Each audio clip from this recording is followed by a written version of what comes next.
Le collectif Alterpsy est né, c'est créé en mai 2016, au moment où la ministre dépose son texte au Parlement et donc où il devient public. Ce fut d'abord un espace d'échange, de réflexion, avant de devenir un collectif d'action.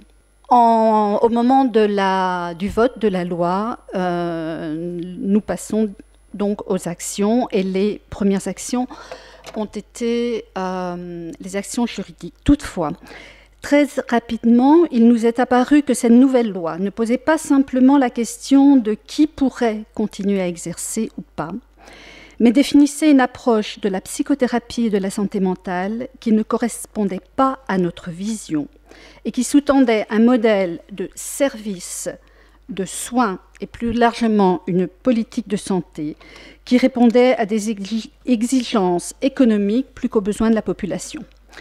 Bien entendu, on l'a vu ce matin, que le sens de la politique de Maggie de Bloch ne se trouve pas dans la recherche de l'amélioration de la santé ou de bien-être de la population, mais bien dans la recherche de la réduction des dépenses publiques.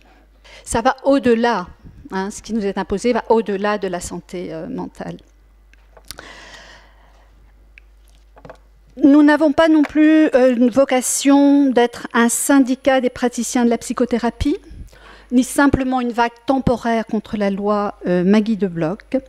Les membres d'Alterpsy, psychothérapeutes et ou psychologues de tout courant, partagent le constat que ce qui est en jeu, c'est profondément l'identité de la psychothérapie et, partant de là, la vision de l'homme et de la société à laquelle nous aspirons.